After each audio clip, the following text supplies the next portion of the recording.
ปีพุทธศาสนา2 ปาก69วะปีใต้2 ไปปาก3นี่ปีก็3 ปาก87คู่ปีคิดวันที่18เดือนจันวารีปี2 26ในปางสร้างด้วยกำรานาตาวิปัสสนาภาวนาอาหันยอดธรรมนาตาปอกคำคนหนึ่งมีวาน้ำจำเสียไพ่เหลียงอาทร1 2เจเวงเมษายเสตอนเพ่งไฮจึงไทยในก็เป็นตอนการเตียนฮาวาติได้มาสับแรงลายจ้างดื้อกับอนัตตาวิปัสสนาตอนการเข้ายำ4 โมงกลางในเจ้าต่อถึง6 โมงในก็อ่อนตั้งสุดในก็คือเขานั่งขาไปสุดขากวาทับต่างขาซ้ายก็ไล่อันนั้นขาซ้ายทับต่างขากวาในก็ไล่มือ2 คอนต่างไว้เนื้อตักเฮาบ่อย่าไว้ตัวซื่อๆอย่ามีเค้นหนาอย่ามีหย่อนย่านหนา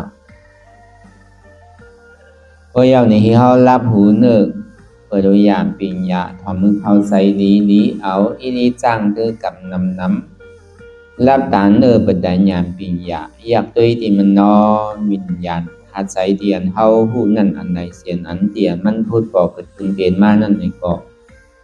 คือเฮาบ่หมอวนวางแทบตัดเป็นอนัตตาไหลอ่อนตั้งเฮาไปหันเจ็บไปหันทุกข์ฆ่าไปปองแสงแรงใส่อนัตตานี่ก็ด้วยที่ลมเคยใส่เขาอ่อนตั้ง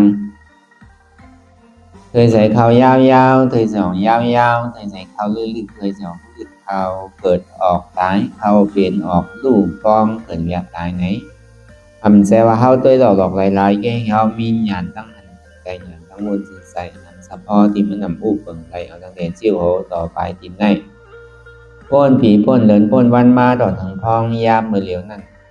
มีอะไรพองหนาในที่ว่าเป็นเฮามีเฮาเตียนเฮาอุปเปิงพองไหลไหนใครเท่าก็เท่ามาใครเป็นก็เป็นมาใครตายก็ดีเลยตายนี่มันเกิงมากกูมือกูกิ่งกูพาวยามเหมือนเก่าเนี่ยในมันบอกนี่ลองตั้งดีว่าตั้งแต่พินถึงโอถึงกินได้มีอะไรเตียนเท่าที่ก็อุปเปิงพองมันไหลเต้มีหูก่อยหนกมาลอยๆมีตาก่อยโมมาลอยๆมีเนื้อหนังก่อยเหี่ยวมาลอยๆมีเขียวก่อยวางมาลอยๆเนี่ยใดก็เหมือนเก่าอย่างนี้เสยลองหยิบมันเกิงมากูมือกูขิงกูพาวยามต้องร่วมด้วยใส่เขาออกในเขาเย่าอย่าไปออกก่อมบาอะไรออกเย่าอย่าไปเข้าในก่อมบาอะไรป้องเย่าอย่าไปเวียบก่อมบาอะไรเวียบเย่าอย่าไปป้องขึ้นในก่อมบาอะไรเขาย่อมออกก่อตายออกย่อมเขาก่อตายป้องย่อมเวียบก่อตายเวียบย่อมป้องขึ้นตายเย่าก็เกิดเย่าก่อตายหรือเสียเกิดตายเนี่ยมีอะไรแท้งที่เดมันในก็ใครคือเขาผู้หันฝ่องแสงแรงใส่ว่าใจตัวเฮามันเป็นอนัตตาดูป้าคันถาอนัตตาตัวในก็ใจเก่าอนัตตาถ้าในสองมาในอยู่ใจพ่วงใจบิวว่นลึกว่นเหลือเป็นเดิมเป็นดาวงุดยิดอยู่หยับขั้นขันใจซ่าใจนี้ว่นตั้งหลังปล่องตั้งหนาคำพอยาวก่อมบนสังตั้งหลังพ้นมานั่นในก็มันเปิงเหมือนหนังพ้นตายตั้งนานนั่นในก็เหมือนหนังพ้นตึกนอนรับอยู่อันหันหยุ่มบ้วนอันว่นหยุ่มพันนั่นเหมือนหนังพ้นตาบอดเตียนมันพ่วงปิวกาวากาเป็นในก็เปิดสังในก็เปิดวาใจในก็ใจของเฮามันเป็นอนัตตาวิญญาณหน้าขันธะอนัตตาใสในก็ใจเก่าอนัตตาสามารถมังขิงมังข้าวมังย่ามในก็เปียวมุนเซยมียุ่มโผมังขิงมังข้าวมังย่ามในก็หีใจมองใสดีใสหุกใสให้ใครห้องใครให้มังขิงมังข้าวมังย่ามนั่นในก็ดีดูก้าดู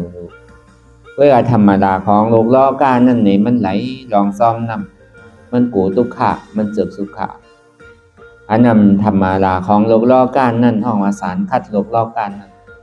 อยู่กับทุกขาก็กูทุกขาอยู่กับสุขาก็ติดสุขาพึกตาที่เห็นผู้ใดอยู่จอมมันหือใดเมื่อหนังนำในน้ำมันอยู่จอมกันเสตาในก็มันติดกันเนี่ยอยู่จอมลอกะอยู่กับลอกะก็ติดลอกะเนี่ยเป็นเปิงหลวงมันก็เปิงห้อมอย่าไรลาในลอกะเนี่ยเพื่อการหนังคือแหละติ่มตุกผ้าเหมือนเปิ้นติดเหมือนเปิ้นนั่นในเป็นคอลำลองที่อันเท่าถูกที่พึกพอเปิดลูกค้าในใครไปซื้อก็อย่ามันเหมือนหนังเงาแลนจอมกูเท่ากูตีกูไผ่กูป้ายเนี่ย ปลายไรเสียได้นี่ก็เฮาก็ดีได้พึกเห็นผู้ใดอยู่จอมมันเหินได้พอเฮาไข่ป่นมันนี่ก็รู้จักทุกข์พอไข่ป่นเจ็บนี่ก็รู้จักเจ็บโดหมอได้อยู่จอมมันเหินได้พอกลุ่มโกมันกลุ่มปลายมันอยู่กลุ่มป่นมันนี่ปอกเจ็บบ่เจ็บแทงทุกข์แทงพอโกเจ็บพอโกตายโกทุกข์ก็โกตายสองวันลองตั้งตายนี่อย่าบีโกว่ามันไข่ตายนี่มันไวน่ะกำอันดีโกน่ะนั่นตาเฮาที่เลยเกิดทางเฮาว่าเป็นโกนก็ก่อนในข้าวตั้งเก่าเดือน10เดือนลุ่มๆเนี่ยอยู่ในต้องมันดิขานใจก็คืออันเฮามานั่งเนี่ยมันคือกันอย่างนี้ล่ะอันอยู่ในต้องเนี่ยขานใจเดือนเฮานั่งเป็นต่างอ่านนับคำมันได้ต่างทุกข้าขานใจอยู่ในต้องเนี่ยต้องว่าข้าเป็นเจ้าว่าแต่ลองตั้งตายเนี่ยอย่ามีโกมองใครตายไว้น่ะเนาะเป็นเหนือกึ่งกลางเป็นเพศภัยตายกว่าเป็นโยกาตายกว่าเอาหน้ามันเลยปานโลมมันตายกว่าใช่ไหมมีกูสามแสนคนตั้งตายเนี่ยมันไว้น่ะมองใครเป็นมากเนี่ยการหูโตเวลาอันตาที่เกิดทั้งนั้นคานใจลูกข้านอ่ะก็วันนั้นเนี่ยลองตั้งตายเนี่ยอย่าไปโกยาวเนี่ยตาดีๆโกนั่นตาเท่าที่เกิดสังวาไรถอมยินตราวิปัสสนาเย้าในซึ้งเนี่ยคาดใจคือมันไหลวันในกำเนิดขึ้นในกำเนิดคือมันไหลเมืองแรงกว่าคือมันไหลเดี๋ยวอันนี้นั่นก็เหมือนนั่นเก่าอันนั้นใส่อกใส่ใจเขาอกเข้าใจแหละนั่นคือแหละเขาโปรติมโกเนี่ยให้ทานอาหารดีไรพึ่งเห็นหูอยู่กว่าได้ติ๊กมังปอกเขาเหตุการณ์ตลาดเนี่ยพวกใครใส่นาวใส่มันมากกู300,000เปิงเพื่อการพอเขาผ่านกว่าไรเนี่ยก็มันท่องว่าอนัตตาสุดยอดทำก่อไรใครก่อหายตายก่อหลอดยอดก่อสุดคุดหักโหโกอ่ำมีขี่อ่ำจับลาบอ่ำโลโคอ่ำหอมล้อมนิปันอย่างใส่แรงเนี่ยพอมันถึงดียอดแล้วก็อนัตตาสุดยอดเจ็บสุดยอดทุกขาสุดยอดนั่นเพราะมันถึงจิกถึงยอดก็มันเย้านั่นมันทุกขาดีสุดหรือมันเจ็บดีสุดถึงตัวถึงใจคือใจตายเพราะเกิดพอฮัดจุนแล้วก็มันใครไรก็ดีไรอยู่เลยพอเฮ็ดสิ่งไหนก็ที่หอที่เฮิรนอธิษฐานของเฮานั่นอย่าพี่มันรู้เนี่ยคือมันไรมันวันหนึ่งก็วันหนึ่งที่เป็นที่ไรที่โทษวงหนึ่งก็วงหนึ่งเลือนหนึ่งก็เลือนหนึ่งปีหนึ่งก็ปีหนึ่งจาดหนึ่งก็ตีจาดหนึ่งตึ้งที่ไรโทษในย่ามันก็เปิดอันเฮามาจ้างตื้อกรรมอยู่เมื่อเดียวเนี่ยเฮาหวานเจอหวานพัน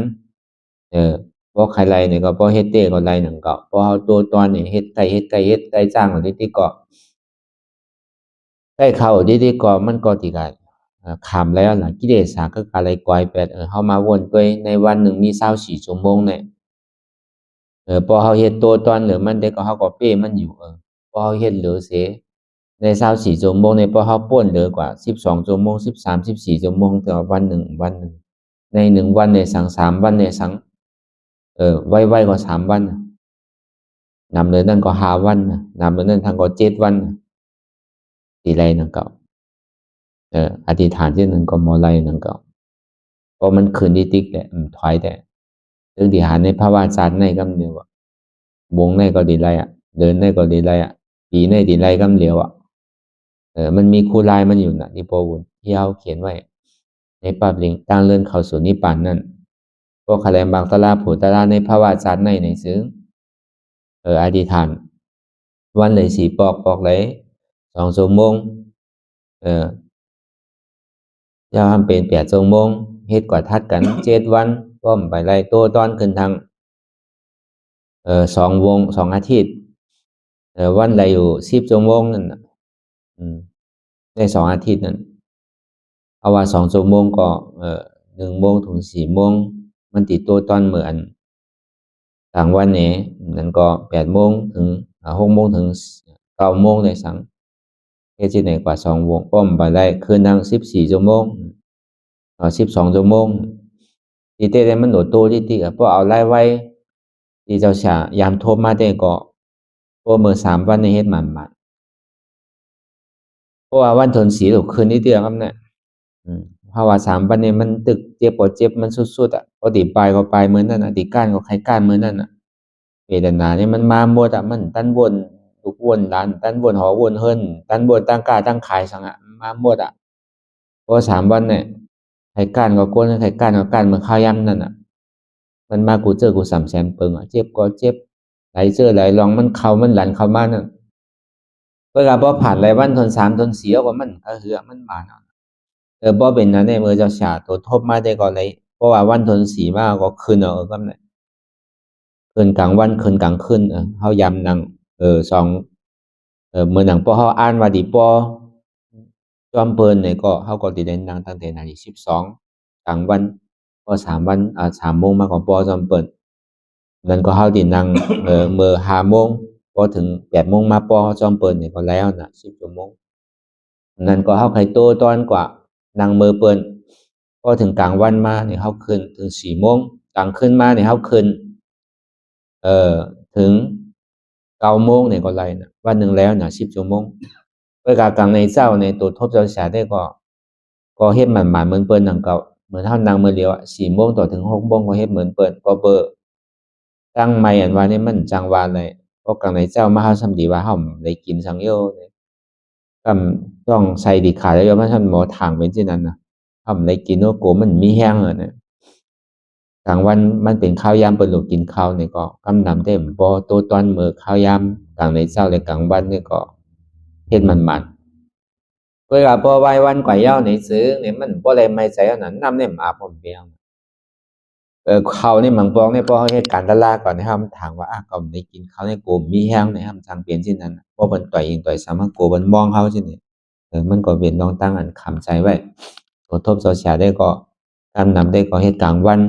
เพื่อการทบเตี้ยๆเป็นกลางคืนนิดๆกลางคืนเนี่ยมันได้สุกซากทางน่ะบ่ได้ไม่ใจทาง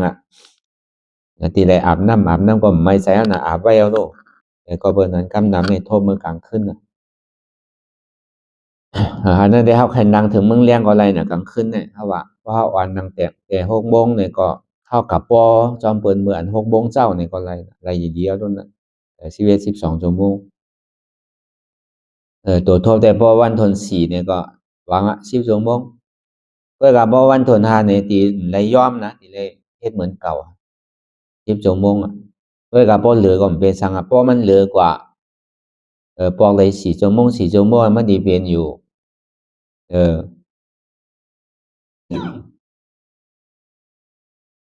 12 ชั่วโมงนั่นน่ะพอรวมกันนั่นก็ในพอวันทน3มาในชอบแล้ว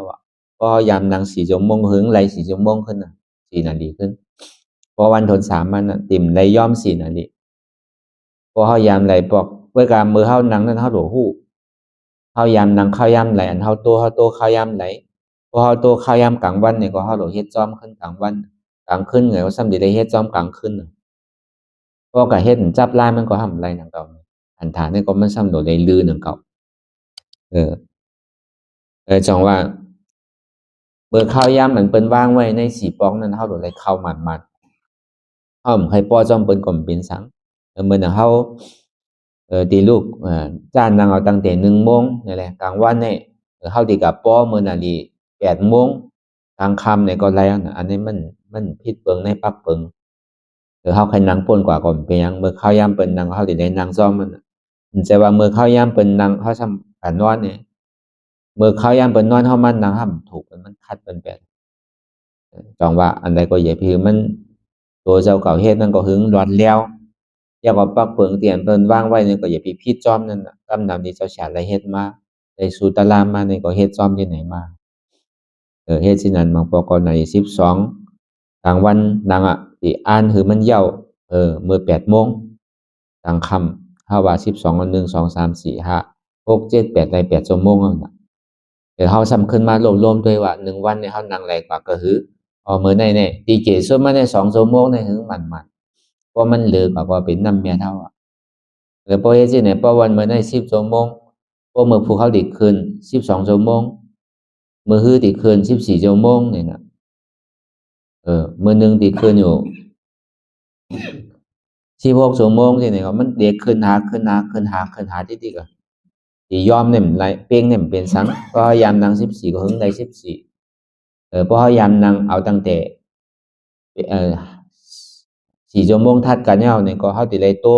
เป็น6 ชั่วโมงจังได๋ พอเขาอ่านมาติกับปอจอมเปิลเนี่ยก็ไล่พอเฮ็ดที่ไหนก็ตึงทบที่เจ้าสามารถเฮ็ดมาได้อันซูมาได้ใน3 วันเนี่ยพอ3 วันเนี่ยก็มันก็มานพอมานแล้วก็เข้าแต่บางปอก็ตัวต่อถึงอ่านที่สูกลางคืนเนี่ยก็คืนไหนที่สูตัวเอง3 ชั่วโมงมื้อฟุกมาได้4 ชั่วโมงมื้อฮื้อมาได้เอา5 ชั่วโมงมื้อนึงมาได้เอา6 ชั่วโมงสู้ต่อถึงเจ็บให้หาย8หาย8ต่อถึงไปทบเนี่ยก็วางถึงเมืองแรงพออันป่น6 ชั่วโมงก็ขึ้นเมืองแรงครับไอ้12 ชั่วโมงเนี่ยก็วาง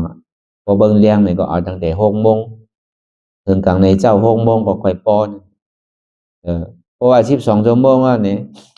ออกเหลียวก็ไปทบเตอเนี่ยที่ได้ที่เกศสุดมันใน3 วันทัดกันที่ได้เฮ็ดเขาย้ำหลัง6 ชั่วโมงไปคำเนี่ยก็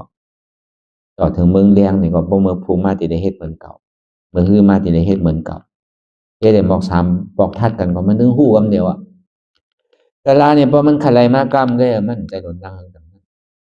เพราะมันเป็นที่ไหนมันเหมือนเขาล่างมันมีสังเอามันมีรองตั้งของคำสังเอามันจึงปลอดข่าวไซรีนเอาเพราะในตัวในใจเขาก็เพราะมันขลายมากล้ามก็เพราะตารางให้เขาในเพราะมันนั่งเนี่ยบอก5 มิลนี่ก็ขึ้นก็เดียวมาหมดเพราะมันเหตุการณ์ได้เต็มบน2 ชั่วโมง2 นาทีก็มันถึงกิเลสสาตกอันนี้ตัวโทษที่เจ้าสายยามเฮ็ดมาเขาเฮ็ดมาที่ไหนจริงอันว่ายอมเนี่ยมันได้เหมือนเขาคัดใจยามเฮ็ดยามนั่ง3 ชั่วโมงยามใดมา3 ชั่วโมงในซึ่งพอขึ้นมานั่งมันเก่าห่ำไรที่ได้โต้ตอนเดินทางอันเท่ายามนั่ง3 ชั่วโมงที่ได้นั่งโต้ตอน4 ชั่วโมง5 ชั่วโมงที่เกมันพอบอกทน2พอบอกทน3มาห่ำไรที่ได้นั่งโต้ตอนเดินนั่นทางอันเท่ายามนั่ง4 5 6 ชั่วโมงเนี่ยมันขลาก็การที่ได้โต้ตอนครึ่งหนึ่งเขายามนั่ง6 ชั่วโมงนั่งถึงไร12 ชั่วโมง3 วันเนี่ยก็เนี่ยพอเขานั่งไร12 ชั่วโมงเนี่ยขึ้นมานั่ง12 ชั่วโมงก็ห้ามไรท่านที่ได้นั่งที่เกียรติสุดมันเนี่ย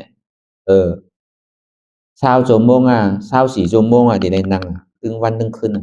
เฮ็ดที่ไหน2-3 วันมันจะดีถึงที่สุดอันนี้เขาว่าตัวทบเตียนได้เฮ็ดมาก็การเมื่ออันมันตีเขาได้มันง่ายเหมือนเฮ็ดได้มันหยาบเหมือนกันหมดจังหวะที่พ่อบุญว่า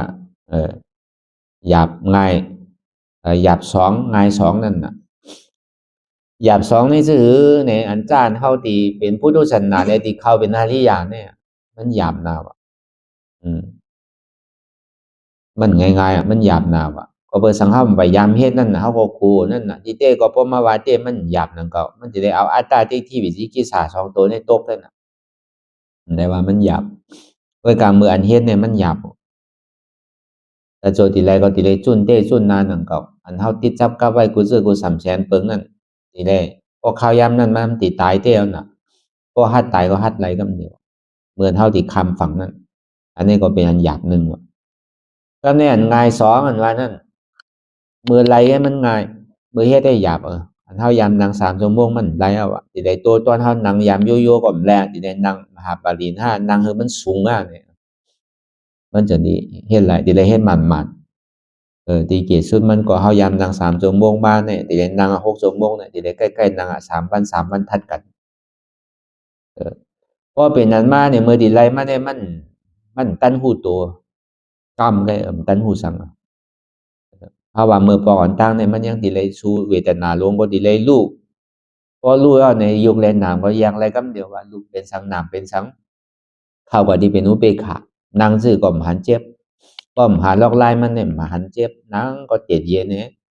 พอหาเวทนาขึ้นมาหายไปเลย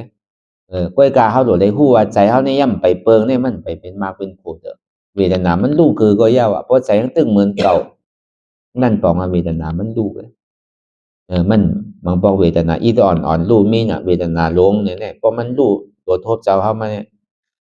มันเป็นเวทนาลงรู้ก็มันเร็วดังเมื่อสันไส้ปอกทน2เนี่ยเพราะว่ามันรู้เนี่ยก็ลงทั้งเสียงก็มันเดือดสีใจปีที่พอใครลุกเวียนกาทั้งเปลี่ยวทั้งมนเนี่ยก้อยกาใจเนี่ยมาตัวลึกๆเนี่ยตึงเหมือนเก่ามันไปเปิงยุคในเปิงแต่ใจมันเปิงยุคในมันดู ก็ในบ่มานั่งทางไหนซึ้งเนี่ยยุคก็เป็นยุคนามก็เป็นนามมันแยกรูปแยกนามได้อันใดเป็นยุคอันใดเป็นนามก็ในทำตัวสู้ต่อถึงพ่อเป็นวัดเป็นใครเป็นนาวพ่อมันจังอัดกํน้ำมุกน้ำลายนี่ออกมาทีไรก็หมู่บ่ดีมาตุ้งนี่บ่ใครเป็นปุ้งเป็นปุ้งจอมเสือจอมพาย่ำหมดเจี๊ยบให้ทำป่อมากขึ้นกำไนป่อมากขึ้นก็พวกใครใส่หนาวใหญ่ดูกินยาวดูโทยาวเนี่ยตึ้งกินเป็นนึงก็ยาวก็ดีเอาตะลายยาเฮ็ดที่ไหนกว่าเพราะเฮ็ดที่ไหนกว่าคืนกว่าถึงเดือนมันดีตายเตะในรอกาหลงในอับมันนังเกาดีตายมันก็ยามตายไม่เอาเนี่ยก็กาดีได้จุนที่ฮัดตายฮัดตายก็ตึ้งมันใจติดใจจับใจแป้นสังใจติดลุกติดล่างสังเมื่อดีตายเตะรู้ลุกเมื่อดีให้ถืออันนั้นเนี่ยตายก็ปล่อยมันตายอันก็หักหนาเดือเปิ้นนี่เป็นตัวเขาเฮ็ดตะลาตายก็ตายแล้วมันเป็นสังตายก็เปิ้นดิมเอาเขาเปิ้นก็ดีตัวเขาเปิ้นดีเฝ้าก็ดีกว่าเนี่ยไว้ใจที่ไหนเพราะว่ามันดีขาเต้ในตัวคู่ตัวนี้มันดีกว่าอันทั้งเพราะตัวคู่กว่าเอาเนี่ยก็อันเวทนานี่รับเพราะเวทนารับเอาเนี่ยก็ใจอันเร่งแต่ที่มันต้องตัวเดี๋ยวกึดแปดกากำเดียวกัน3กำมันไวนะมันใจว่ากาเป็นกำเป็นกำใจตัวเลียนมือก่อนกำเดียวเพราะกว่าเพราะพูดขาดกว่าเอาเนี่ยก็อนาตาสุดยอดทำก็ไรใครก็หายอันย่อกาอันที่เป็นอยู่เป็นวัดเป็นไอมันหยาบนะรุ่นเนี่ยเป็นวัดเนี่ยซื่อสัตหายเมื่อไรมันตั้นหูตายก็รอดประมาณนั้นตายเตี้ยวน่ะตายเอาซ้ำขึ้นเกิดใหม่เอาน่ะยอดเต็มจังว่ามันอันลองโกลองอายลองเหตุการณ์ตลาดเนี่ยมันโกสิอิดมีลองขี่ลองมองมีลองตั้งใจพงใจปิวเราเมื่อนั้นมันบ้วนสังว่ามันอยู่กับปัจจุบันอนัตตาเนี่ยก็มันโดว้าวก็ในพอใจเฮาทางว่าเฮากับวนกับกาวากาเป็นเนี่ยอนัตตามันนึงคืนมาตัดมันทางมันมันเป็นหลักนางอยู่ในตัวมันโดยไรวนมันถึงเปลี่ยนมามันที่กะวนอันกวนใจเฮามักสงสึกนั่นลองอันทางดีทางงามดอนโดดมักมีดีเป็นดองอันมีหมาหน้าแผ่นสูงนั่นกะวนซื่อก็มันวนในมันปอกขึ้นดีๆมันก็มาวนปุญตาลองมันกว่าจองว่ามันเป็นศีลวิสุทธิมันกับพิษภัยเอามันใครไรของภัยเอามันจึงได้เป็นศีลวิสุทธิเกิดมาดีนะเฮาว่ากำแน่ตาที่สืบยางข้าวตั้งกว่าตั้งนานนั่นในตีเลยปอกขึ้นมาตีเฮือนในตีเลยเฮ็ดมันเลยมาเจอยาเราก็ทำไรเจอไร300,000เปิงขอโทษเจ้าไก่ฮอในปืนอยู่มีอยู่นั่นปอกก็เป็นใส่ปองไงปองมาเฮือนก็กำไรเจอไรลองอันเฮือนปอดไม่ก็มีปัญหาดูก็ใครหนาวทั้ง4ก้อเพราะว่าคนผู้ดีๆม่วนดีๆในซึ้งเนี่ย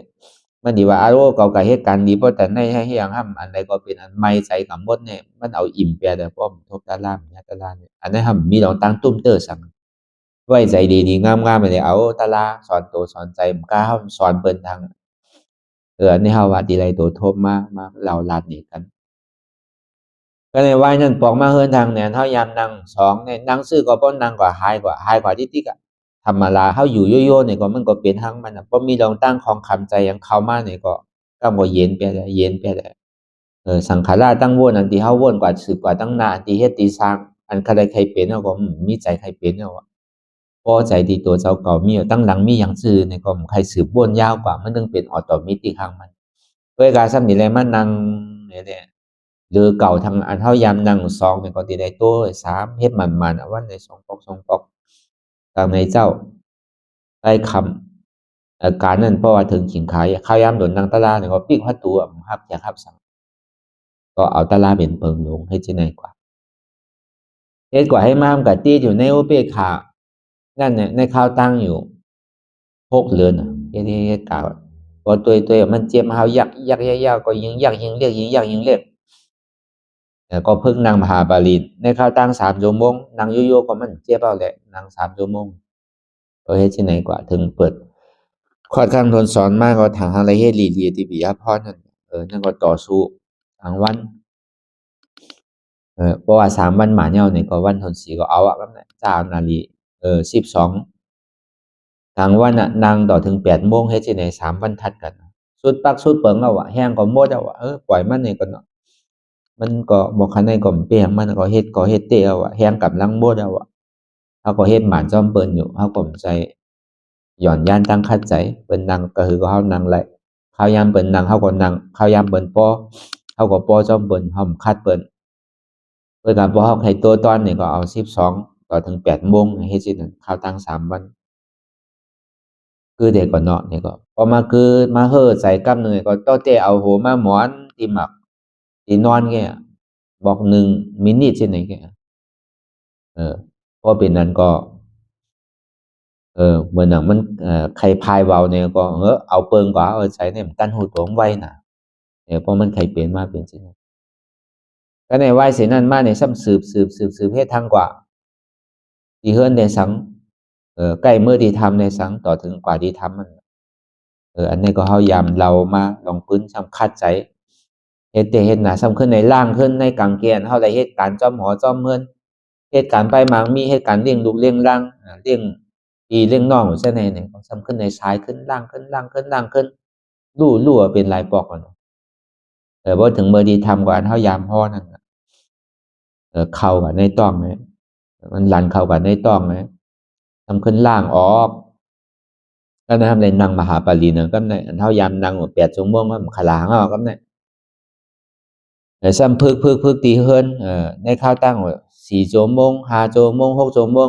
หลัวนั่งมหาปารีนี่มันขานใจนะเหมือนนั่งเต็มก็คือปอมาเนี่ยมันขานใจเพราะรายการเอายาตากดตึกเอาให้จื้อกดตึกแต่อะไรนอนเป็นสิ่งที่หายกว่าที่ทำว่าเหมือนนั้นบางไปมันเนี่ยก็อยู่ห้างก้อยต่อสู้บางปองในเพราะรายการออกทำตั้งทุกค่าขานใจเนี่ยมันมาเหมือนเฮาป้อเมื่อเฮาเฮ็ดมันย่ำมา2-3 ชั่วโมงได้เหลือใจเพราะว่านั่นก็ซ้ำหายกว่าเฮ็ดที่ไหนก็ดีได้เอากูเจอกู3 แสนเปิงเลยแหละเอาล็อกไลน์กูเจอกูล็อกนะเฮเลยตีผ่านกว่าเลยที่เฮ็ดที่นั่นเนี่ยก็ต่อถึงมันพวกเข้ากว่าออกขึ้นเนี่ยก็ในพวกเขาก็เพื่อเฮายามเฮ็ดมาที่เฮือนเฮานี่แหละอันเฮาต่อสู้จอมเวทนาจอมต้วยเวทนาเตียมันเจ็บเฮาต้วยยากๆกว่าซ้ำหายกว่านั้นเก่าเหมือนหนังไพ่ช็อตเลยแหละเข้ากว่าก็กะใจไปเปิงไปใจเด้อโลดในที่ได้ว่ามันเข้ากว่าที่เฮ็ดกว่าเฮ็ดมาพอถึงเมื่อเวทนาลงมันรู้แปดยาวไหนก่อยๆอยู่ร่วมถอยใจก่อยๆกึดแปดต่อถึงร่วมถอยใจมีแปดใจนี่เป็นอันหนึ่งอันเดียวเมื่อข้าวยามนั้นเนี่ยใครว่นสังใครหันสังใครเฮ็ดสื่อก็ติไล่เอาหนังเก่าเมื่อใจเป็นที่นั้นเมื่อใจเป็นเอตากตะเมื่อใจเป็นอันหนึ่งอันเดียวมันป่าปนก่อจอมสังด้วยการใจมันเปิงใจมันยังตึงมีอยู่ต้องเตียนมันคลองคำไว้นั่นก็ในพอเป็นนั้นมาเนี่ยพอเฮาตัวกว่าก่อยๆอยู่ร่วมถอยใจกึดแปดพอกึดแปดแล้วเนี่ยมีอารมณ์ถอยใจเนี่ยป้อมมีเอาเมื่ออันเฮาวนใครฮู้ใจเปิ้นเนี่ยใครลำดินเนี่ยใครวินกลางเฮาก็ติไล่อยู่ก็กะห้ำใครไล่ถ้ามันไปใจตัวโน้นเนี่ยใจเนี่ยมันไปเปิงว่าเนี่ยป้อนนั้นก็ป้อก่อนเนาะเนี่ยป้อเฮาวนว่าเฮาตีป้อเนี่ยร่วมถอยใจนี่ทำปอกมากขึ้นป้อปอกมากขึ้นเนี่ยเนี่ยก็ซ้ำขึ้นผู้ปอกได้ป้อนางตะลาเนี่ยป้อกว่าเข้าห้องน้ำเมื่อไหร่เนี่ยเลือดออกนิดเดียวมันเปลี่ยนมาของเขาตั้ง3 ปีตั้งแต่เมื่อเอตลาเมื่อสันไซปิยพรในเขาตั้ง3 ปีในปังตลาปอกทน1ทน2ต่อถึง3 ปีเลยขำดองอันเดินไหลเพราะเขากันนั่งที่ไหนก็เลยก็แตกคำเดียวออกมาเป็นขดตัวบ่เหลืองหมดถ้าในห้ำเปลี่ยนเอาครับเนี่ยกูปองในปอเนี่ยมันดีเจ็บนะในครับปอมหายเป็นหมดเอามันดีสินะก็ในพอมันนางซื้อก็ไล่เนี่ยเจ็บเนี่ยเมียตุกข้าเนี่ยเมียนั่งเนื้อบางหินกระทำปวุนว่านั่งเนื้อบางหินเนี่ยนั่งเนื้อบางหินก็มือหูหลวงได้เจ็บนั่นไหวนั่นหายไปติๆกันในก็นี่มาตั้งอธิษฐานตั้งอธิษฐานดีๆพอก็ดีเลยเขาในศาสนาพระเป็นเจ้าจัดในดีเป็นจัดสุดท้ายเขาเต้เขาดิ่มได้เกิดตายทั้งเนี้ยสังมาพระปวุนเนี่ยเป็นใจชาวยาหานตาเต้เนี่ยแต่ละนี่อย่าพิมพ์ไม่เอามือฟุ้งมือมาเมื่อเหลียวกับเดียวอันก็เลยก็หันไว้นิมิตที่ได้หันไว้ในหอแก้วหอเสียงเตียนได้ก็ทั่วไปเนี่ยเนี่ยเขาก็มันใครไรเอาไปใครไรก็เอากว่าแล้วอันใครไรหนาหรือเปิ้นมือเหลียวได้เจ็บในแกต่างเมียวได้มันใครไรที่เอาเจ็บเมียวเหลียวกันก็เปิ้นมันเจ็บอ่ะนะอันมันเจ็บไม่เหลือใจเสียอันเจ็บพอเยกว่าที่เขาตีหูเพราะมีเจ็บเนี่ยมันเหลือใจน่ะพอมีเจ็บเนี่ยมันยังจังสืบข้าวตั้ง ก็ในประมาณนางต่างก็เหมือนแผ่นดินเมืองให้มันนักหนาเมื่อกูบอกในเฮาตัวถัดลมถัดไฟก่อนไรน่ะเมื่อเหลียวนี่มันมีเอาน่ะถัดลมถัดไฟเนี่ยหรือเสียถัดดินเฮา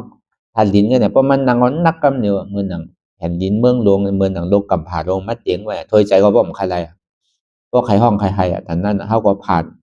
ตั้งตายมาในหลายปอกก็ว่าเมื่อกลับมาปอกนั้นในอารมณ์มันเหลือใจน่ะเดี๋ยวเหลือใจน่ะตัวสื่อก็ไล่เมื่อกูปอกปูนว่าตัวที่มันตอดแล้วก็ปองใจที่มันตอดนี่เป็นร่วมถอยใจเนี่ยกันใจเพราะว่ากันใจหายเอาซ้ำตอดขึ้นอันนี้ก็ใจรู้ในนั้นก็มันที่มีที่นักในห้าเนี่ยตัวเขากับที่นักอ่ะเพราะตัวเขากับที่นักมันตอดเต้มันนาลีตึกตึกจีเนี่ยอ๋ออันไหนรู้ไหนอันหน้าตาก็ไม่ไรหน้าตาก็ไม่เป็นไรอิเลเฮ็ดจือละอ๋ออันที่มันตอดตึกเนี่ยมันเป็นภาษาเตียมันตุกขาขานใจเนี่ยเป็นตุกขาเตียนนำอู้เปิงไรเนี่ยเป็นอนัตตาเนี่ยเพราะวนอนิจจาตุกขาอนัตตาเนี่ยก็ปานนั้นก็ไบางปอกตัวตุกขาวนเป็นอนัตตาวนเป็นอนิจจาบางปอกวนอนัตตาอนิจจาตุกขาปันตรงมันก็เหมือนหนังล่อที่มันกว่าก็ไเพราะว่ามันบ้วนจับกำหนึ่งไงเหมือนหนังก้นตอกไว้เลยเพราะสั่นกว่าตั้งตัวขี้พวกไขลันเยอะพวกไขลันน่ะตั้งขานใจก็เป็นนั้นก็กองดูกเตียนอะไรตายเกิดมาในมันนำน่ะกองกว่าในโลกำผาเนี่ยมันจังอันนับคับมันไรตั้งสูงเลยสังทีเลยอันห่อมใหญ่ตายเนี่ยมันเมียมันลูกทีไรมากหัวพวกกองใหญ่กองลงไว้อารูแต่ในกันหน้าลองตั้งอันก็เลยตึกตายเนี่ยอันเป็นว่าเนี่ย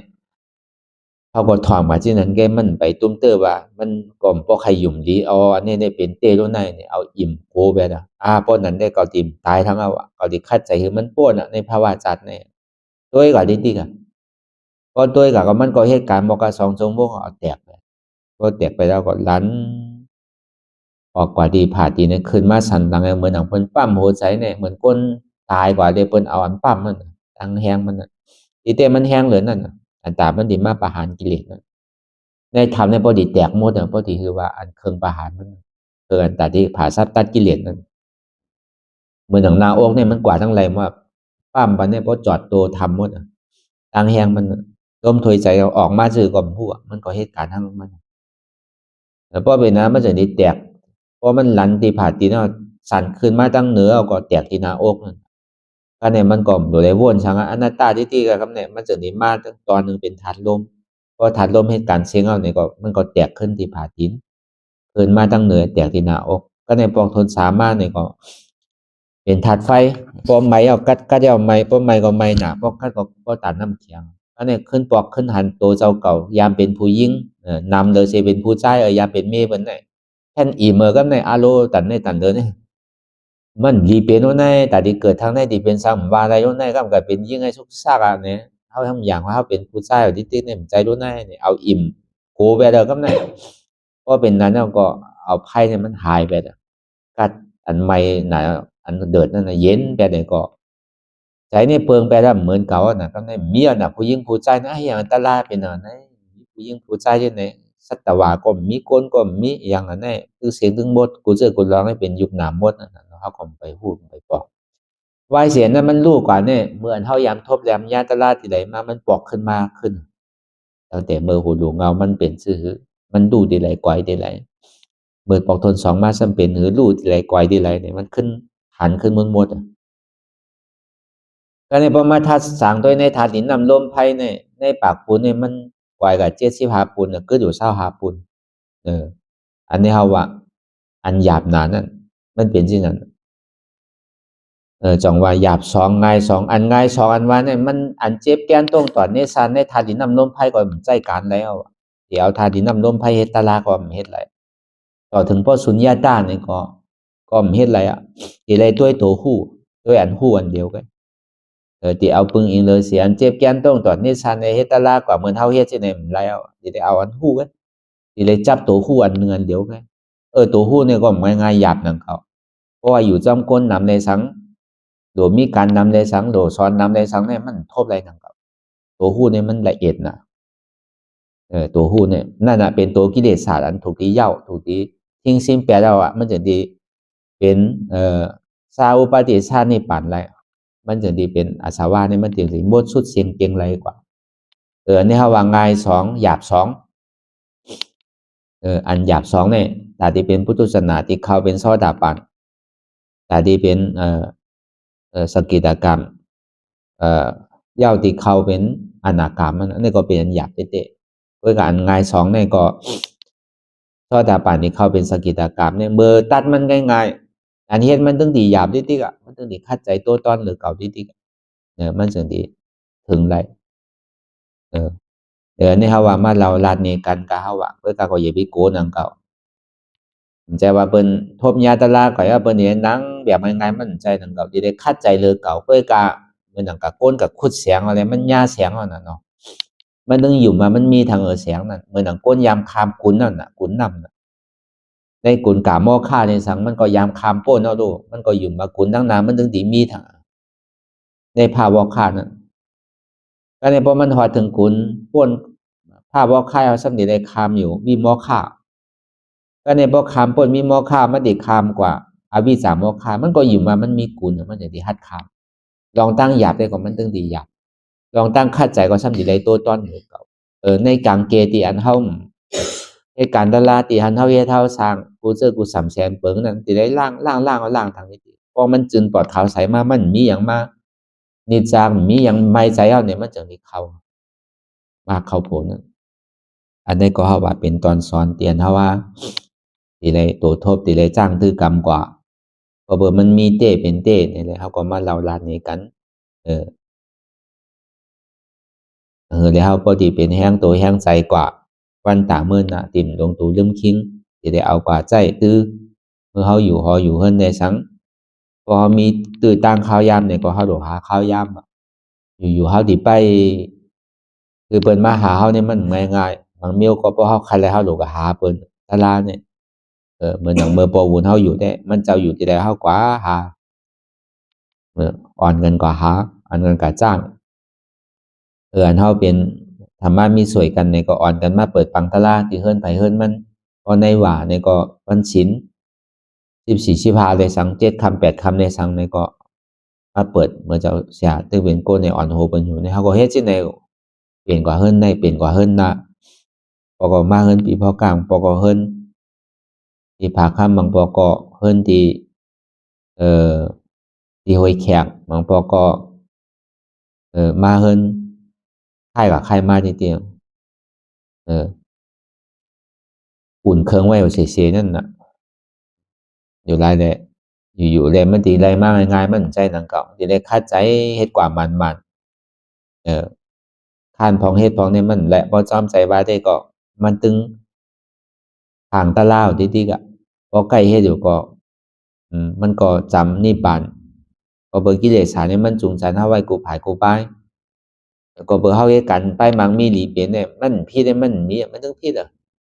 ดำกว่าเกี้ยในศีลเนี่ย ตอนนั้นเราเป็นบุญเจ้าในมังเมียวก็ยังผิดอยู่อีดออดจังได๋เพิ่นก็ฮู้แล้วแหละเฮ็ดให้มันผิดจังนั้นแหละอันฮู้เราถามว่าเราเฮ็ดสังก็เพราะเราบ่ฮู้แน่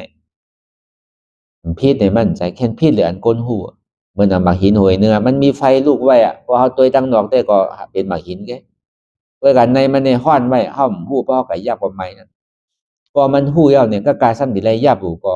นะคือมันติ่มไม้นั่นก็มันก็มีลอกลายมันน่ะเป็นจังซั่นพอฮู้แน่เฮ็ดก็มันผิดนั่น Pagkaman pisita này có năm có kia ถ้ามันสิได้แกนขึ้นสิได้ทรายขึ้นสิได้ล่างขึ้นเออแน่ก็เหมือนกันดังเก่าการเราเฮ็ดการตลาดนั่นนี่ก็พอเราเฮ็ดเต๊ะไผได้เต๊ะไปถึงเต๊ะนี่ก็เราโดเฮ็ดมันๆพอมีปางตลาดที่ไหลนี่ก็เราก็ซ้ำโดคัดใจแล้วก็โดก็หานั่นน่ะเออโดหาตีหาตั้งหาอองตีมันก็เพิงหนึ่งเพิงหลวงมันได้เราโดหาแสสุมาลีพอดีว่าเต๊ะเนี่ยอันตาที่หมอปากนี่เส้นตั้งเราเพราะมันมีแสสุมาลีเนี่ย ตอนนั้นเขาเลยทบตะล่ามาก็ห้ามจังกะถามไปเพราะมันมีคนเกลีปันนี่ก็เป็นอันหยาบอ่ะก็การในมือข้าวยำนั้นมีประวุนมันเจ้าเกลีปันเขาก็พยายามยินอ่ะเจ้าประวุนให้อย่างอนัตตาใจมันไรน่ะเป็นสร้างเนี่ยมันดีกันไรเอาเพราะเฮ็ดมาหนำอ่อนเออมันดีเลยวนที่นั่นเหมือนหนังเออมีเมกาตัวหนึ่งมีห้างอยู่อ่ะเออมีห้างอยู่3ห้างซ้ำมี3ตีเนี่ย với cả ngon này ngon củ hang à nhờ เวลาพอแตกมาซ้ำมีอันเดียวมันเหมือนนั้นในห้างหนึ่งห้างในมีอยู่3 ลูกซ้ำมีอยู่3 ห้างนั่นวนวาตีอันห้างทุนหนึ่งนั่นเมื่อเฮาวนอนัตตาก็เฮาโดดปองใจอนิจจาโดดปองใจทุกขาอนัตตาอนิจจาทุกขาเมื่อกับทมยาทุกขาเนี่ยก็โดดวนอนัตตาวนอนิจจาเมื่อกับหันอนัตตาเนี่ยก็ซ้ำโดดเลยวนอนิจจาเลยทุกขาอนุโลมปฏิโลมเพราะมันแตกมาแต่มีอันเดียวสิเลยวนที่นั่นอนัตตาเดียวห้ำไรวะแล้วก็การเหมือนเฮายังตึกเมื่อยังตึงมีเจียบได้หลบวนอนัตตาก็หนังเก่ามันหลบวนอนิจจาทุกขาสังอนิจจาทุกขาก็มันเป็นการมันเช่นนั้นซ้ำที่เลยวนว่าก็เปิดสังในเจ็บก็เปิดมันมีภาษาจากนี้มีเวทนาก็เปิดมีเวทนาจากนี้มีตัณหาเพราะว่าโกเวทนาก็มันตีเฮ็ดคือเป็นตัณหาแต่ที่เฮ็ดสร้างภาวะใหม่แทงก็เปิดมีลองตั้งตุ้มเตอร์จากนี้มีเวทนาจากนี้มีเจ็บที่เลยวนลองตั้งภาษาเวทนาแล้วก็ตัณหาจะไหนในสังวนเป็นลองตั้งอนิจจาทุกขาอนัตตาในสังทุกขาอนัตตาอนิจจาในสังอนัตตาอนิจจาทุกขาในสังเนี่ยวนกว่าสืบมาที่ไหนมันจะดิปั่นอะไรรอดตัวเป็นที่นั้นอันนี้ก็เขาพยายามยินนะเพราะเขาถามโยพอบุญกวาอนัตตานี่กันเนาะเวลาพวกถามสร้างล่างๆหลีๆมันจะเอาซ้ำแกรีปั่นดีเลยเฮ็ดที่นั้นเนาะพอมันมีเจ็บกว่าดีเลยตัวที่มันตอดอันนี้ก็เขาก็ยามยินเนาะเพราะเมื่อเขาเฮ็ดใหม่ๆแต่อยู่ไรแหละ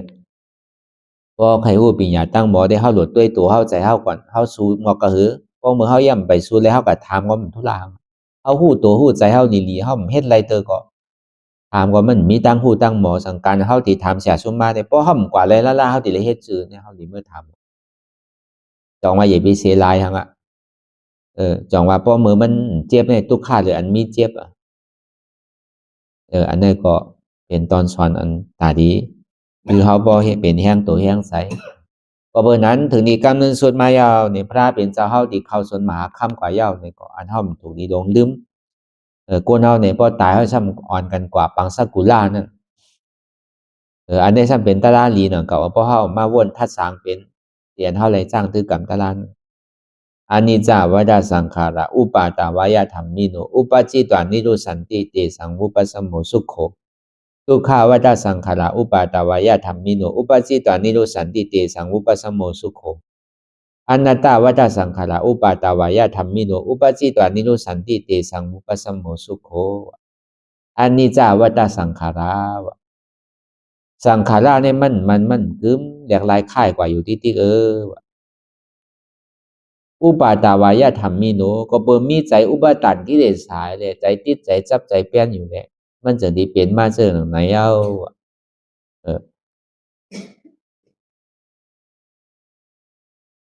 อุปจิตวธรรมะอุปจิตวนิโรสันติเตสังอุปสัมโมสุโขว่าใครเป็นอันนี้จ้ามใครเกิดใครตายทั้งในก่อนโดเลยหู้จักตาราโดเลยหู้หมอเอาออกแบบเหตุทางเอาอาจ้องห้องว่าทำนั่นมันจะดีเป็นเตียนยาวตัวหลีงามกว่าอุปาตาวายธรรมมิโนอุปจิตวพวกเขาหมอเอาทำตราเนี่ยลองตั้งเสียจ่าตราลองตั้งมักกะเสียจ่าก็ออกแบบสมมุติยาเสียจ่าเย้านี่ก็แต่หนาวอุปตาเนี่ยมันติดตกเพราะมันตกกว่าเย้านี่ก็มันติฮอดถึงดีเป็นนิจจาเตสังอุปสัมโมสุโขมันจึงนี้เป็นอันที่สุขากัดเย็นเสือสาไหลอันเนี้ยเพิ่นใกล้เอาปังสกุละโอโกนตายเอาเนี่ยดิเต้เพิ่นพ่อปันก้นเปเนอดิเต้มันแต่ถ้าเป็นเจ้าเขาบอกใครเนเจ้าอนันตานั่นน่ะกำเนิดสุดติภาเป็นเจ้าว่ะอย่าไปหลงตัวเรื่องขิงเก่าก็ลาหลงรู้สังขาราเนี่ยมันกึมผู้ว่าตั้งตีเลยตายมันมีไผรอดไรลองตั้งเป็นรู้ลองตั้งเกิดตายในทุกข้าว่าได้สังขาระก็เปิดมันมีลองตั้งอันนั้นมันกึมเลยมันจะได้เป็นทุกข้าขานใจอันเท่าไรมาเกิดเท่าเป็นตายสังขาราเนี่ยมันมีทุกข้าไงวะ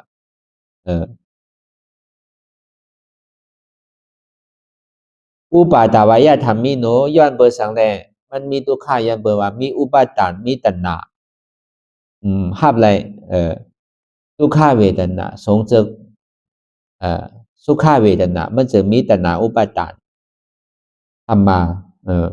พอหูจักทำตรายเย้าในซื้อในหูจักอาจองมันเย้าอาจองมันเป็นหือหูจักเอาเนี่ยเอาอาจองสุขะกอกแปดอาจองทุกขาอุปาจิตวานิรุสันดีเนี่ยเพราะมันกอกแปดแล้วเนี่ยก็แต่หนาวอุปทานในตกว่าเพราะแต่หนาวอุปทานตกกว่าเย้าเนี่ยก็อุปาจิตวานิรุสันติเตสังอุปสัมโมสุโขมันจะดีฮอดกว่าถึงดีเป็นสันติสุขะอนัตตาวัฏสังขาราอนัตตาเนี่ยบอกว่ามันอู้เปิงพองมันไหลสังขารเนี่ยมันใครเป็นคือก็เป็นมันใครลายเรียกชื่อก็เรียกลายกว่าจังมีนำมีตุ่มจังเอามาเป็นของเฮาไรเนี่ยอนัตตาวัฏสังขาราอุปาทวายธรรมมีโนก็เปิดมีอุปาทานมีตัณหากิเลสสาวอันโหโทนายเย่าแหละมันจะดีเกิดลองตั้งเป็นสังขาราเรียกลายค่ายกว่าอยู่อู้เปิงพองเหนือมันไหลพอหู้เจ้านั้นเย่าในซื้อธรรมาอุปาจิตวานิโรสันติเอาธรรมะตราตีอันหวนสะพอตรานั้นเอาตัวมากาเช่จานั้นก็แปลได้อุปาทานนั่นตัณหาอุปาทานเพราะตัณหาอุปาทานตัวกายในก็เตสังอุปสัมโมสุโขฮอดกว่าถึงที่สันติสุขะอมตะทัตห้องว่านี่จ้าสันติสุขะอมตะทัตเพราะว่าในหัวข้อเตียนเปิ้นปังสกุลลานั่นในก็มันเป็นกับกายโดยรองอโจทุกขะอจองทุกขะพออาจองทุกขารับก็อาโจทุกขานั่นก็รับกว่าเข้ากับที่เป็นผลอาโจสุขานั่นก็เป็นเสจัตราสีเปิงในปังสกุลานั่นว่าโดยลองเสจัตราสีเปิงอันเท่าไรเกิดเท่าเป็นตายนี่เป็นทุกขาเสจาอันที่เท่าเกิดเท่าเป็นตายก็เปิดตัณหาอุปาทานพวกไข่ป่นลองทางเกิดเท่าเป็นตายนั่นซ้ำดีเลยหมอก็ออกแปลตัณหาอุปาทานตาที่ก็ออกแปลตัณหาอุปาทานนั้นซ้ำดีเลยเอาก็อันใดก็ออกดีเลยเอาอนัตตาก็ออกเพราะอนัตตาก็อัตตาโตกว่าเย้าวิจิกิจฉาโตกว่าเย้ากิเลสสุดกว่าเย้านี่ก็เข้ากว่าที่เป็นผลอโจสุขาห้องวันนี้ปันดีกัดเย็นในห้องวันนี้จ้าสันติสุขาอมตะอันนั้นมันเป็นรองตั้งกำนึกสุดติพระเป็นเจ้าเฮาไรฮอได้บอกไรเตือนสติเจ้าอนันตาเลยเจ้ายาหานเขาอันยังตึกเป็นพุทธศาสนาอันยังตึกเป็นอริยะไปฮอดถึงเป็นอาราธาโพตัวนั้นก็มีส่วนไรส่วนเป็นมีส่วนตาดีตั้งตื้อกับมีส่วนตาดีไรหู้นั่นรอดยาภายไรนั่นน่ะป้อมไปไรฮอดถึงที่ปานที่กันเจนป้อมไปไรเป็นอาราธาโพเตอร์นี่ก็บอกว่าอาสาวะนี่มันยังตึกมีอยู่แหละหลบคัดใจให้ถึงมันฮอดถึงฝั่งไรในกาโมฆะภาวะคาวิโมฆะอวิจาโมฆะแล้วว่าก็อันไปเป็นอริยะเตอนั่นตึกเป็นพุทธศาสนาเตอนั่นในคัดใจให้มันเป็นอริยะโสดาปัตถ์ก้นดีเป็นอริยะโสดาปัตถ์นั่นคือมันสัมตีเป็นสักกิตากรรมขึ้นจันทราคามกว่าทางฝั่งนั้นคัดใจให้ถึงมันเป็นสักกิตากรรมก็อันเป็นสักกิตากรรมนั่นคือมันพอดีฮอดจอดถึงดีเป็นอนากรรมนั่นเนี่ยก็คัดใจให้มันไรเป็นอนากรรมก็อันเป็นอนากรรมไม่นั่นคือมันดีเป็นอาราธาโพในนั่นเนี่ยก็คัดใจเนี่ยคือมันไรอาราธาโพเรียกว่าเช่นนั้นต่อแต่ว่าสอนคุณดาพุทธศาสนาก็นั่งเก่าใจอริยะก็ที่ได้ฟังนั่นน่ะเมื่อนั่งเรียงงานถึงสอนอริยะเขาจอมก็เวอร์เจ้าอนันตานี่เป็นโสดาปัตถ์บางก็บางเจ้าอันเป็นสกิตากรรมก็มีอันเป็นอนากรรมก็มีนั่นน่ะก็ที่ได้พูดได้หันว่าก็เมื่อไรมันไปสุดกิเลสไปหมดไปเส้นก็ยังตึงที่ได้ท่องเที่ยวอยู่ในเมืองผีเมืองสางพอถึงที่นี่ป่านอาสาทำยาวทำนานตายก็ใครป่นในภาวะจัดนั่นอย่าไปใครเป็นอย่างป่นก็อย่าไปใครเป็นผีก็อย่าไปใครเป็นสางก็อย่าไปใครเป็นอันนี้ก็เป็นอันตาที่วนตาที่สอนตัวสอนใจเฮานังเก่าตละนี่ก็หรือเสียงนั้นทางคลองมาเนี่ยก็สัพเพสังขาระอันนี้จาสังขาระตั้งหมดตั้งเสียงในมาเป็นก้นเป็นผีเป็นสางในห้องว่าสังขาระใน31คงเนี่ยห้องว่าสังขาระอยู่กันสุทธาวาสาก็ยังตึงเป็นสังขารายังตึงไปเอานิพพานเป็นอนากามเสตาก็คำว่าสัพเพสังขาราอานิจจาสังขาราตั้งบนตั้งเสียงใน31คงในอัมมันคืมสัพเพสังขาราทุกขาย้อนว่าอัมมันคืมใน31คงยังตึกทุกขาอยู่สัพเพสังขาราอนัตตาก็เปิดมันเป็นสภาวะอนัตตาอุปเปิงพองงำเหนือมันไหลมีหลอดมีแกนสังใน31คงเนี่ยอันมีร้อนมีแก่เนี่ยมันเป็นนิจาสันติสุขะอมตะธาเดอดิเลยคามป้นกว่ามดเสียงใน31คงในติ่มในปฏิปฏิสันติทั้งเย้าพอจอดถึงกว่าที่นี่ปันที่กันเย็นที่ ที่อันนำเกิดอำเทาอำเป็นอำตายในห้องว่าจึงที่ห้องว่าสันติสุขะนิจจะมันกึมสันติสุขะอมตะทัตอันนี้ก็กำนึงสุติพระเป็นเจ้าไหลหอตลาไหลว่าเป็นตลาสังเวกะก็ว่าเป็นตลาเสียจัดตลาเดี๋ยวเขาปอติ่มลงตัวดุมคิงว่าเลยลองอาจองอาโจว่าเลยโดยทุกขะอาจองทุกขะว่าเลยอาจองสุขะเลยอาโจของสุขะก็ดีว่าเตี้ยเป็นเสียจัดตลาสีเปิงอันนามะรูปังอันนี้นี่จังพอไล่นามารูปังทุกขังก็ไล่นามารูปังอนัตตาก็ไล่ก็กะอันเท่าใกล้ไรถอมไรยินก็ก้นลูกก้นตายกว่าอันเท่ากับปังสักกุล่าคือบุญเจ้าบนมาสุดปังสักกุล่าเนี่ยที่เต้ก็สวดปนแต่คือบุญเจ้าได้หู้ว่ามีไผ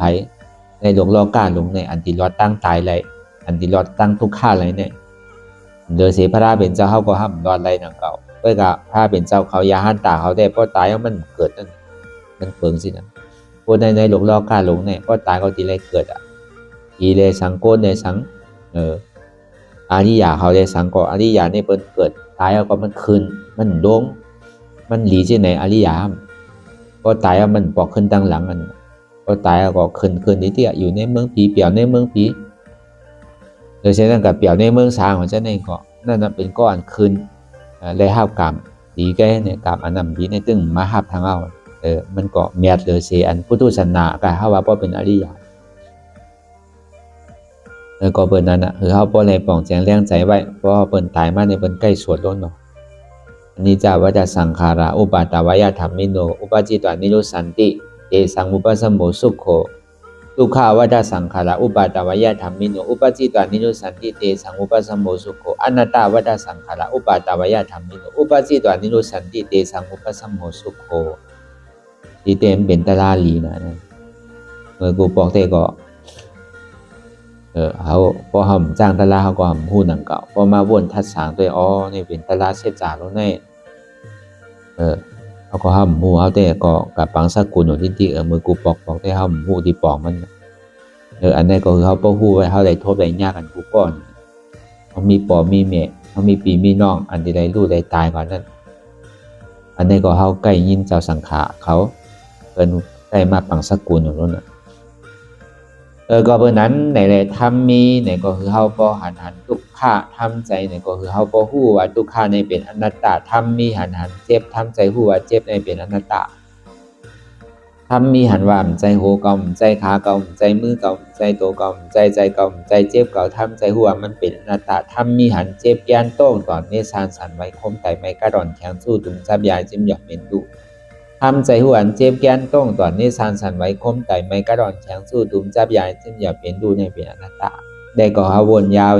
เขายามหึงอย่าไปว่าไพ่ป้นอย่าไปว่าเทิงป้นอันที่เขาหันได้สังป้นได้สังก็เพียงกันกว่า